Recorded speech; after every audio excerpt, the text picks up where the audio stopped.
न सदासिन्नो सदासित् तदानीं नासिद्रजो नो व्योमा परो यत् किमावरीवः कुह कस्य शर्मन्नम्भः किमासीत् गहनं गभीरं सृष्टि से पहले सत नहीं था, असत भी नहीं, अंतरिक्ष भी नहीं, आकाश भी नहीं था। छिपा था क्या, कहाँ, किसने ढका था? उस पल तो अगम अतल जल भी कहाँ था।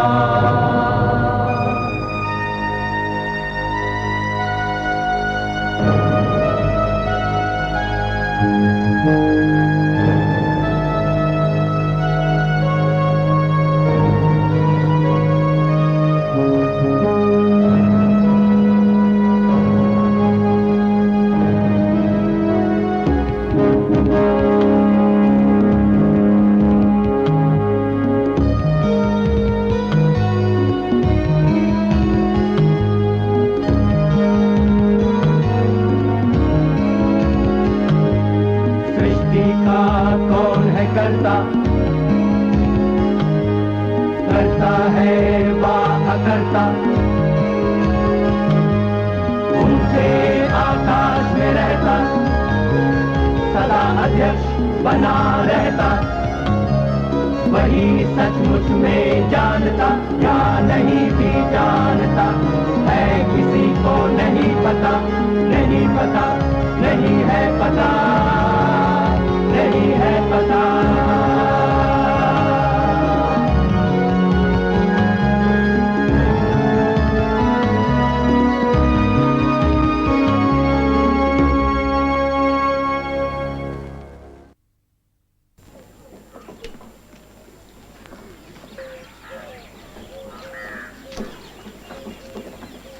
कालिदास संस्कृत के महान कवि और नाटककार माने जाते हैं।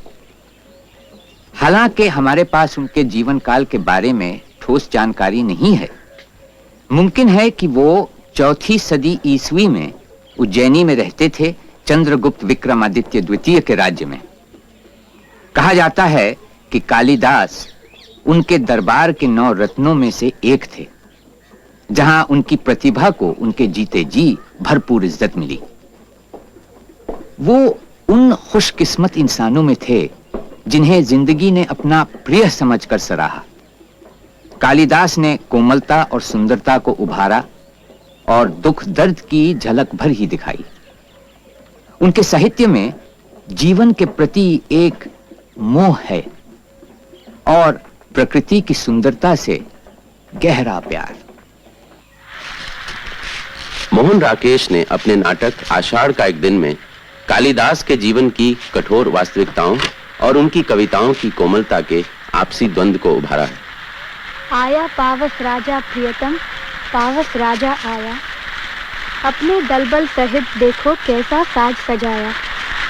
मधमाते बादल हाथी ने मादल गीत गुंजाया, तुझा पताका बिजली की लौ फहरा ताले आया। उन्मन प्रेमी जन के मन पर मनमत का रंग छाया, स्वागत पावस राजा स्वागत, सबने मिलकर गाया।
माँ आज बहुत रुष्ट है।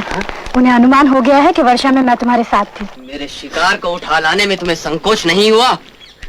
इस प्रदेश में हरिणों का आखेट नहीं होता राजपुरुष। तुम बाहर से आए हो इसलिए हम तुम्हें अपराधी नहीं मानेंगे। तो राजपुरुष के अपराध का निर्णय अब ग्रामवासी करेंगे। ये हरण शावक मुझे दे दो। मल्लिका, इसे अंदर ले जाकर किसी आसन पर लेटा दो। इस घर के आसन मनुष्यों के लिए है, पशुओं के लिए नहीं। ले जाओ इसे।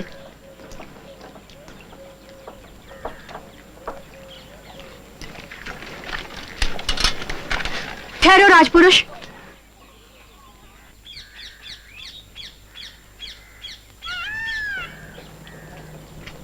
कालिदास निशस्त्र होते हुए भी तुम्हारे शस्त्र की चिंता नहीं करेगा। कालिदास? ये कवि कालिदास है? तुम कैसे जानते हो ये कवि है? उज्जैनी राज्यसभा का प्रत्येक व्यक्ति ऋतु संहार के लेखक कालिदास को जानता है। आया पावस राजा, प्रियतम पावस राजा आया।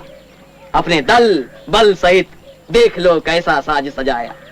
मधुमाते बादल, हाथी ने मादल गीत गुंजाया। ध्वजा पताका बिजली की लो फहराता ले आया। उन्मत्त प्रेमी जन के मन पर मनमथ का रंग छाया। स्वागत पावस राजा स्वागत, सबने मिलकर गाया। सम्राट ने स्वयं वंश ऋतु संहार पढ़ा है और उसकी प्रशंसा की है। इसलिए उज्जैनी का राज्य उनका सम्मान करना चाहता है और उन्हें राजकवि बनाना चाहता है। ये सम्मान तो बहुत अभूतपूर्व है आचार्य। उन्हें कब उज्जैनी जाना होगा? कल हमारे साथ। ब्रह्म मुहूर्त से पूर्व ही हमें राजधानी की ओर प्रस्थान करना होगा। आचार्य, यही है मेरे भाग्ने कालिदास। प्रणाम आचार्य। महाकवि कालिदास, आपका स्वागत है। आप दीर्घायु हों। सम्राट विक्रमादित्य चंद्रगुप्त ने आपको अपना राजकवि बनाना चाहा है। मैं आपको उज्जैनी ले जाने के लिए आया हूँ। क्षमा करें आचार्य, मैं किसी राजसभा का रत्न बनने की इच्छा नहीं रखता। मैं ये सम्मान स्वीकार नहीं कर सकता।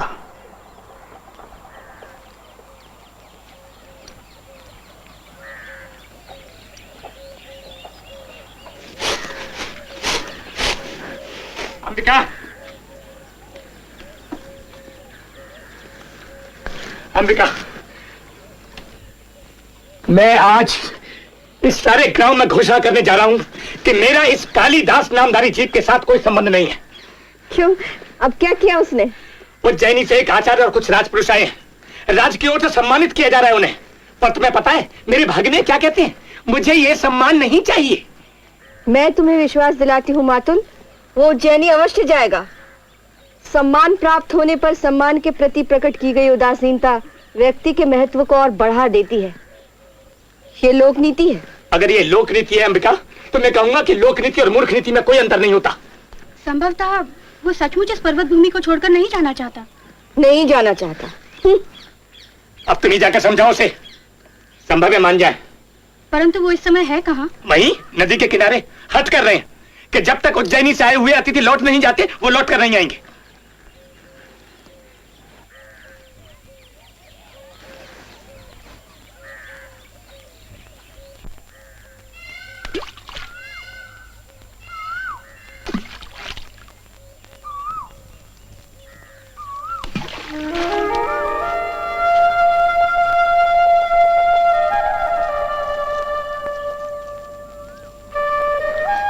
सम्मान और राजश्रेय स्वीकार करने का नहीं है मल्लिका।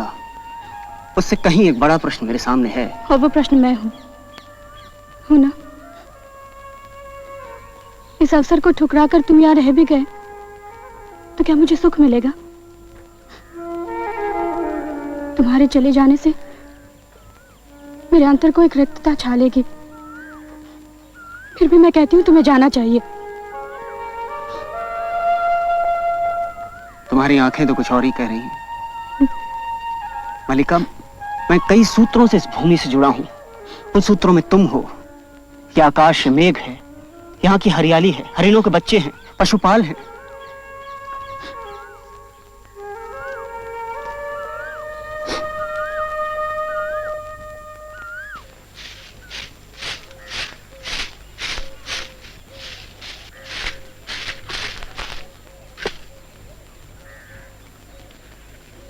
तुम यहाँ क्यों आए हो विलोम? तुम्हें मालूम है तुम्हारा यहाँ आना मल्लिका को सही है नहीं? वो नहीं चाहती कि मैं इस घर में आऊं क्योंकि कालिदास नहीं चाहता। कालिदास उज्जैनी चला जाएगा और मल्लिका, जिसका नाम उसके कारण सारे प्रांतर में अपवाद का विषय बना है, पीछे यहां पड़ी रहेगी। क्यों अंबिका? तुम ये कहकर मेरा दुख कम नहीं कर रहे हो विलोम। पर ये सब बातें मैं तुमसे नहीं, कालिदास से करने आया हूं। अधिक प्रतीक्षा नहीं करनी पड़ेगी विलोम। सुना है राजधानी से निमंत्रण आया है। सुना मैंने भी है। तुम्हें दुख हुआ? दुख? हाँ, बहुत। एक मित्र से बिछड़ने का किसे दुख नहीं होगा।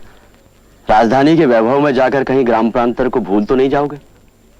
वहां के जीवन में कई तरह के आकर्षण हैं, रंगशालाएं, मदिरालय, तरह तरह की विलास भूमियां। आर्य विलोम। ठीक है, मैं सीधे अपनी बात पर आता हूं। आज तक ग्राम प्रांतर में तुम्हारे और मल्लिका के संबंध में बहुत कुछ कहा जाता रहा है। उसे दृष्टि में रखते हुए क्या यह उचित नहीं कि आप बताएं, उज्जैनी अकेले जा रहे हैं या मल्लिका भी? विलोम, तुम दूसरों के घरों में ही नहीं, उनके जीवन में भी अनाधिकार प्रवेश कर जाते हो। अनधिकार प्रवेश? मैं? तो ठीक है, मेरे प्रश्न का उत्तर मत दो।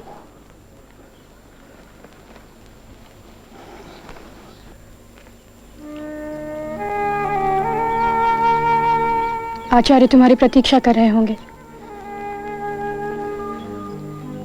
इसका अर्थ है तुमसे विदा लूं? विदा नहीं दूंगी, इसलिए प्रार्थना करूंगी कि तुम्हारा पथ प्रशस्त हो।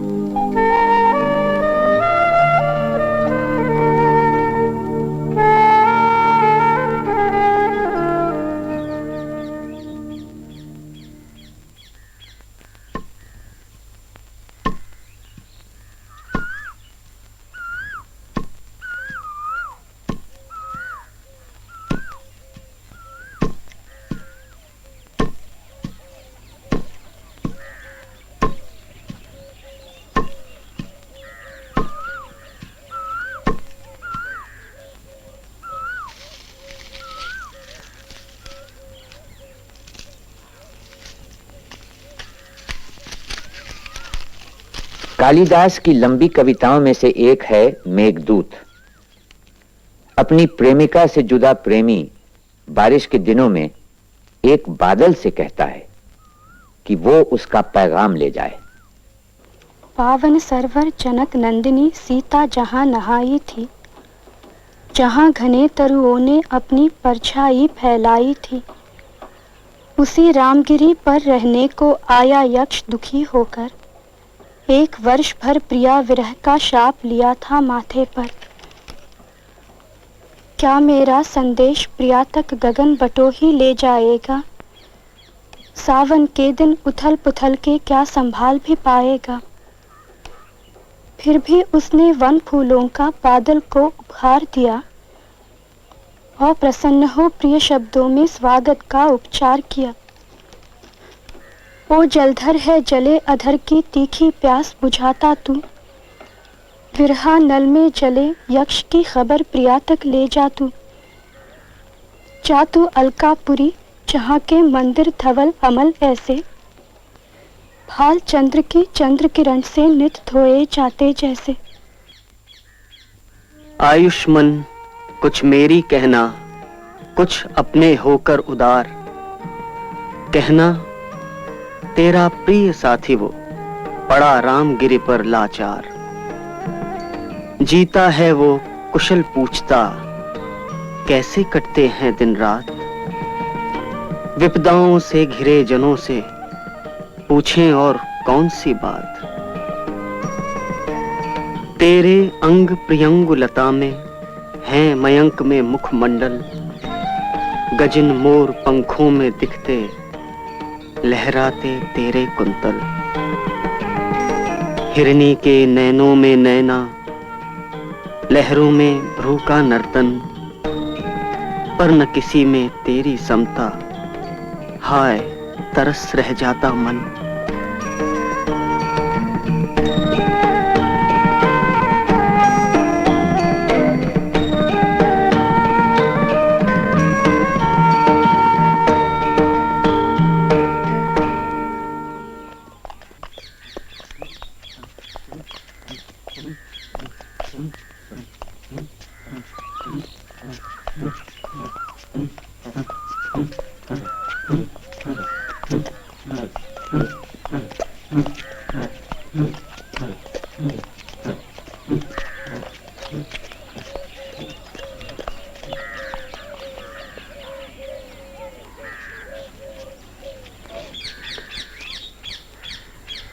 मुझे विश्वास है कि इस समय मैं देवी मल्लिका के सामने खड़ा हूँ।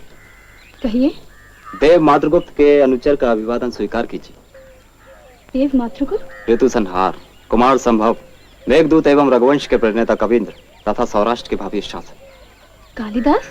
मातृगुप्त उनका नया नाम है और उनकी राजमहिषी गुप्त वंश दुहिता परम विदुषी त्रियंग मंजरी यहाँ उपस्थित होना चाहती।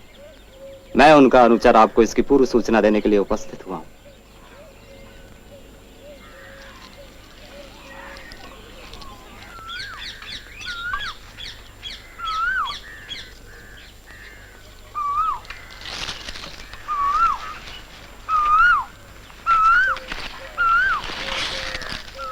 सचमुच बहुत सुंदर हो।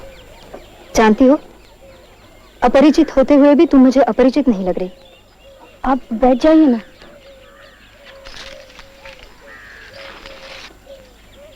मैं यहाँ बैठना नहीं चाहती। दूर तक की पर्वत श्रृंखलाएं दिखाई देती है। यहाँ आकर मुझे तुमसे स्पर्धा हो रही है। इस ग्राम प्रदेश में रहकर भी तुम्हें साहित्य से अनुराग है। किसकी रचना है? कालिदास की। अब वे मातृगुप्त नाम से जाने जाते हैं। उनसे जान चुकी हूं कि तुम बचपन से उनकी संगिनी रही हो। उनके रचनाओं के प्रति तुम्हारा मोह स्वाभाविक है। देख रही हूं तुम्हारे घर की स्थिति बहुत जर्जर हो चुकी है। चाहे तो इसका परिसंस्कार भी करा दूं। मातुल के घर के स्थान पर मैंने नए भवन के निर्माण का आदेश दिया है। आप बहुत उदार हैं, परंतु हमें ऐसे ही घर में रहने का अभ्यास है। फिर भी तुम चाहो तो इसका परिसंस्कार करा दो। चाहो तो तब तक तुम हमारे साथ चल सकती हो। मेरे साथ मेरी संगिनी बनकर चलोगी? क्षमा कीजिए, मैं अपने आप को इस गौरव की अधिकारिणी नहीं समझती। मैं तुमसे कुछ कहना चाहती हूँ राजवधु। माँ, तुम उठकर क्यों आई? तुम्हारा स्वास्थ्य ठीक नहीं है। जाओ अंदर जाकर लेटी रहो। मैं किसी आने वाले से बात भी नहीं कर सकती। मैं तुमसे कहना चाहती हूँ राजवधु कि ये सब इसलिए। मैं आपका कल जानती हूँ। जो भी सहायता मुझसे बन पड़ेगी अवश्य करूंगी। इस समय अनुचर मेरी प्रतीक्षा कर रहे हैं, इसलिए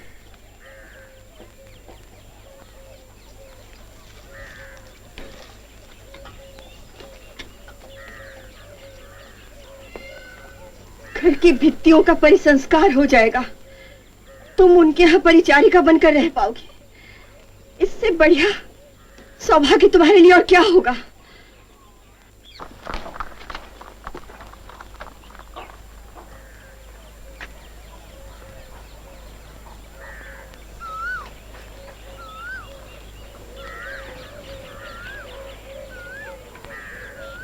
आश्चर्य है, कालिदास ने यहां आना उचित नहीं समझा।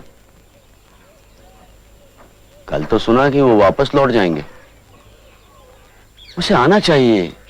व्यक्ति किसी संबंध को ऐसे नहीं तोड़ता।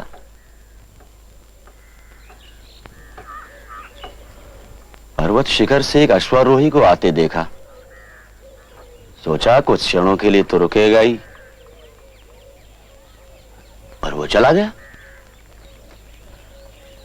मैं जानती थी, हाथ से नहीं तब से जानती थी। वो आता तो मुझे आश्चर्य होता। अब मुझे कोई आश्चर्य नहीं।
देखिए, हिरण अब इतना पास है कि इसको यहां से मारा जा सकता है।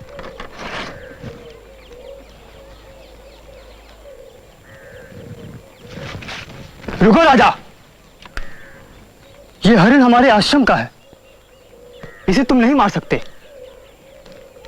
तुरंत हटा लो धनुष पर चढ़ा हुआ वो बाण। ये शस्त्र ले नहीं किसी निरपराध के प्राण। ये हटा लिया धनुष।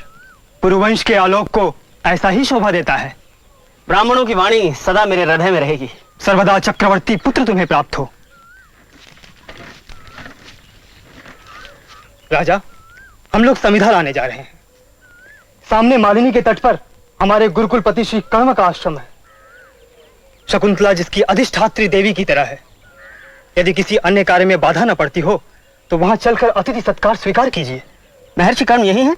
नहीं, अपनी बेटी शकुंतला को अतिथि सत्कार का आदेश देकर अभी अभी सोमतीर्थ गए हैं, उसके प्रतिकूल ग्रहों की शांति का उपाय करने। तो ठीक है, हम उनकी बेटी से ही मिल लेंगे। महर्षि के लौटने पर वे ही हमारा भक्ति निवेदन उनसे कर देंगी।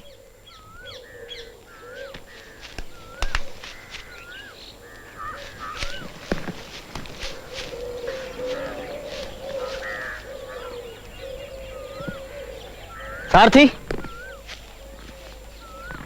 आश्रम में साधारण वेश में जाना ही उचित होगा। यह शस्त्र और आभूषण तुम रख लो।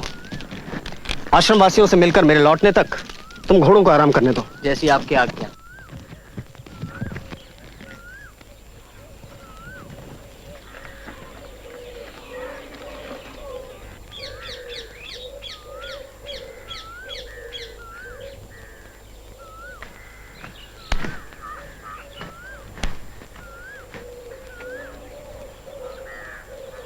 अरे,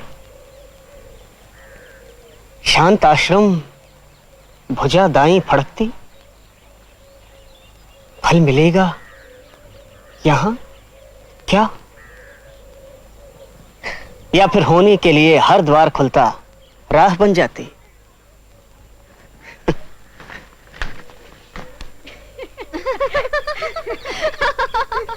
वाह, ये तपस्वी कन्याएं अपने आकार के अनुरूप घड़े लिए इसी ओर आ रही हैं। सच कितनी सुंदर दिखती हैं ये। यहां रुककर उनकी प्रतीक्षा करता हूं।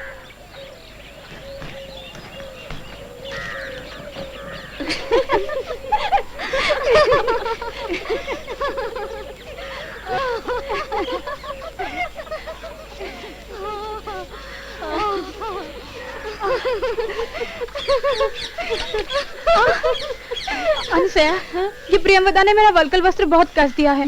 इसे ढीला कर दो ना, मुझे कष्ट हो रहा है। मुझे क्यों कोसती है? अपने यौवन को कोस, जिसने तेरे स्तनों को इतना उभार दिया है।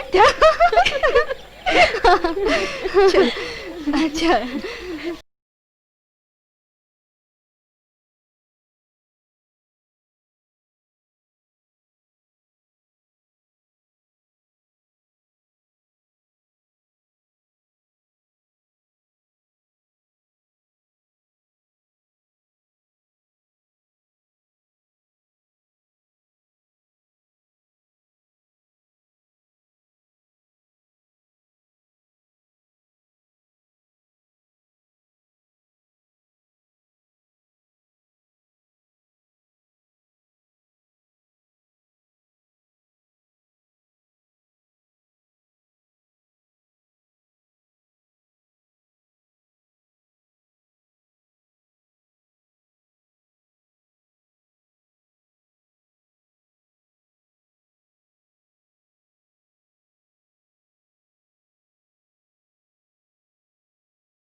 बचाने से, ये तो मेरा पीछा ही नहीं छोड़ रहा। हम कौन है तुझे बचाने वाली? पुकारना है तो राजा दुष्यंत को पुकार, जो इस तपोवन के रक्षक हैं। यही अवसर है अपने आप को सामने प्रस्तुत करने का, लेकिन इससे तो इन्हें पता चल जाएगा कि मैं ही राजा दुष्यंत हूं। मुझे सामान्य अतिथि की तरह आचरण करना चाहिए।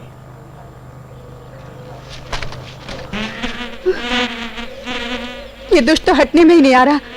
मैं ही दूसरी ओर चली जाती हूँ। ये तो यहाँ भी मेरे पीछे पीछे आ रहा है।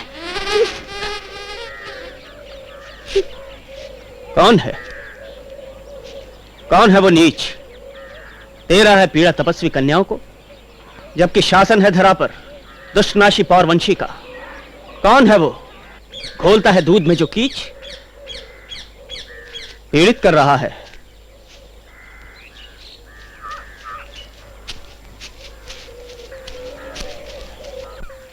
अरे यहाँ कोई भी नहीं है जो अनाचार कर रहा हो, केवल एक भौरा है। उसके पास आकर मंडराने से हमारी सखी डर गई है। ओह, कहिए, आपकी तपस्या उत्कर्ष पर तो है। हाँ, एक विशेष अतिथि के आने से अवश्य उत्कर्ष पर है। क्या है ये? क्यों इस आदमी को देखकर मन में ऐसा भाव उठ रहा है जो आश्रम की मर्यादा के अनुकूल नहीं? कौन है ये? यही उत्सुकता मेरे मन में भी है, तो इसी से पूछती हूँ। आर्य की मधुर वाणी से विश्वास पाकर पूछ रही हूँ। वो कौन सा राजर्षि वंश है जिसकी आपसे शोभा है? वो कौन सा देश है जिसे आप विरह से उत्सुक छोड़ आए हैं? और ऐसा कौन सा कारण है जिससे आपने अपने कोमल शरीर को इस तपोवन में आने का कष्ट दिया है? अब कैसे इन्हें अपना परिचय दूं, या कैसे इनसे अपना परिचय छिपाऊं? हाँ, ये ठीक रहेगा। मैं एक वेद ब्राह्मण हूं। राजा पौरव ने मुझे अपने नगर में धर्माधिकार के कार्य के लिए नियुक्त कर रखा है। मन में इस तपोवन को देखने की बड़ी लालसा थी, इसीलिए इस धर्मवन की ओर चला आया। यहाँ रहकर धर्म आचरण करने वालों के लिए ये गौरव का विषय है। शकुंतला, आज यदि तात कर्ण यहाँ पर होते तो क्या होता?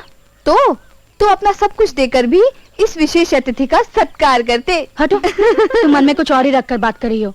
मैं तुम्हारी बात नहीं सुनती।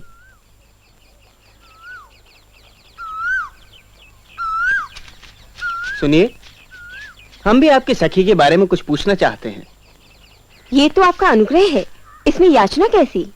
महर्षि कर्ण तो जन्म से ब्रह्मचारी है ना, फिर ये उनकी पुत्री कैसे हैं? आर्य जानना चाहते हैं तो मैं बताती हूँ। एक बहुत प्रभावशाली राजर्षि हैं। उनका गोत्र नाम है कौशिक। हाँ, महर्षि कौशिक। जी, वही वास्तव में इसके पिता हैं।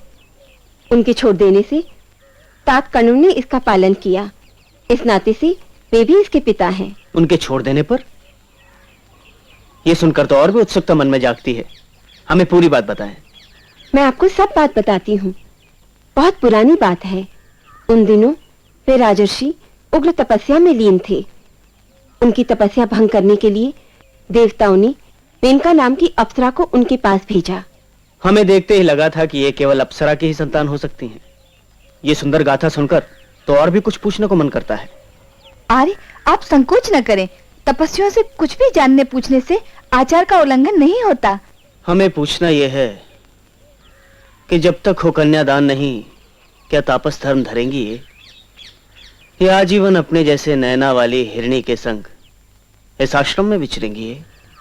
इस समय तो धर्माचरण का अंकुश इसके सिर पर है, किंतु तात का निश्चय है कि अनुकूल वर मिलने पर वो इसका कन्यादान कर देंगे।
शकुंतला, पत्तों की हवा से कुछ सुख मिल रहा है? तुम लोग मुझे हवा दे रही थी? शकुंतला, एक बात तो बता, तू अपने शरीर में बहुत ताप का अनुभव कर रही है क्या? हाँ, पर तुम लोग कुछ और पूछना चाहती थी। बता ना, तेरे इस कष्ट का वास्तविक कारण क्या है? तुमसे नहीं तो और किससे कहूंगी, परंतु मेरे कारण तुम्हें व्यर्थ ही दुख होगा। इसीलिए तो आग्रह कर रहे हैं, अपने लोगों में दुख बांट लिया जाए तो उसका सहना उतना कठिन नहीं रहता। जब से तपोवन में उस राजर्षि को देखा है ना, हाँ हाँ बोलो।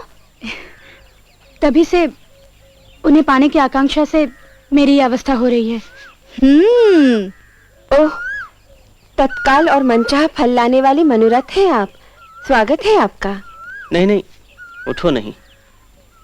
ताप तुम्हारे अंग अंग में कैसे कुम्हला गए कुसुम है, कैसे गुमसुम है ये कमल नाल के वलय, मसल कर टूट गए हैं। बैठी रहो, अंग तुम्हारे सह न सकेंगे, शिष्टाचारों का पालन ये कर न सकेंगे। आपकी सखी को ताप से बहुत कष्ट तो नहीं? औषधि मिल गई है, अब शांत हो जाएगी। आपके प्रति अनुराग के कारण ही इसकी ये दशा हुई है। अब इसके प्राण आपकी कृपा पर निर्भर हैं। किंतु ये अनुराग तो दोनों ओर से है। फिर भी ये सुनकर मैं अनुग्रहित हूँ। राजर्षि अपने अंतःपुर की विरह से व्याकुल होंगे, तुम इस तरह इन्हें रोकने की चेष्टा मत करना।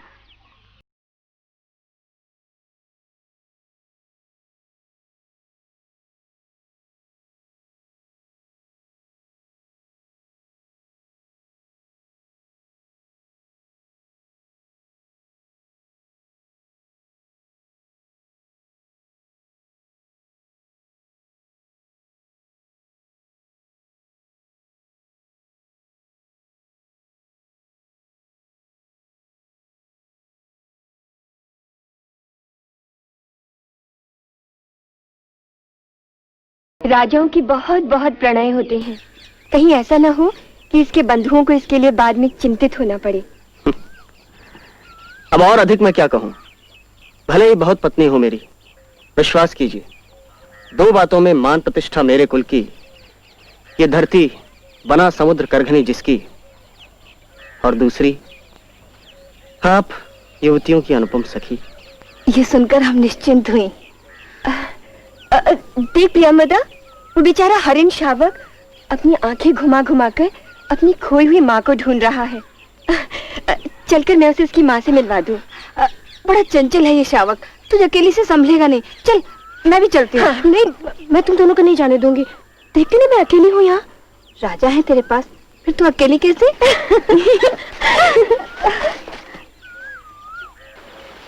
ये तो सचमुच चली गई। ठहरो भी, दिन अभी ढला नहीं।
देखा पारा, इस तरह मर्यादा का उल्लंघन नहीं करना।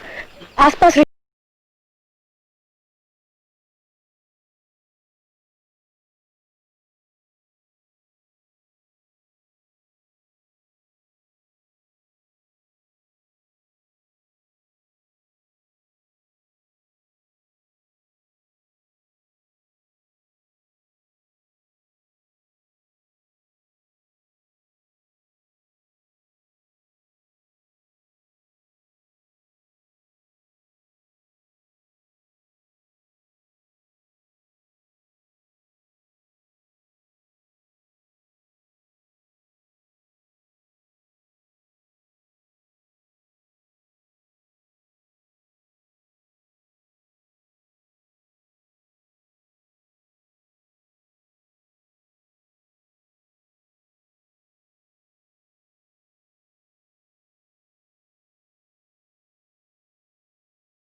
इसे तुरंत मुझे लौटा दे।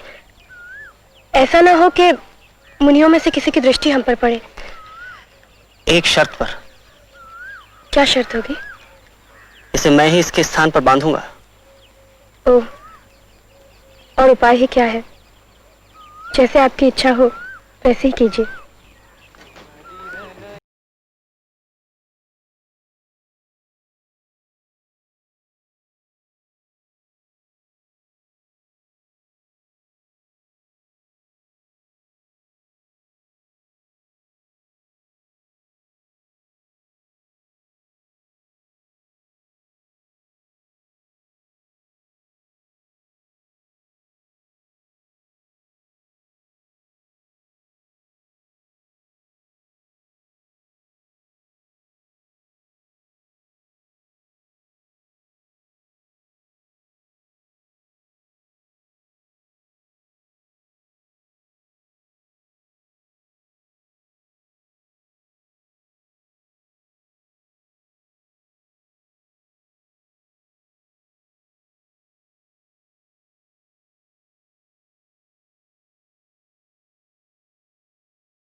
पा करके ही भौरा करता है संतोष।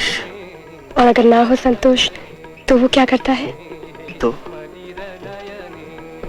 वो ये करता है। कालिदास 5वीं सदी में वो बात समझ गए जिसे यूरोप 19वीं सदी में भी नहीं समझ पाया है, और जो वो अब तक भी पूरी तरह नहीं समझ पाया है। दुनिया सिर्फ इंसान के लिए नहीं बनी, और इंसान सही मायनों में अपनी पूरी बुलंदी तभी हासिल करता है जब उसे उस हकीकत की कदर होने लगती है जो इंसान की हस्ती से परे है। इस हकीकत को पूरी तरह महसूस कर लेना कालिदास की उस ज़हनी शक्ति का उपहार पा लेना है जो महान कविता के लिए उतनी ही जरूरी है जितनी फन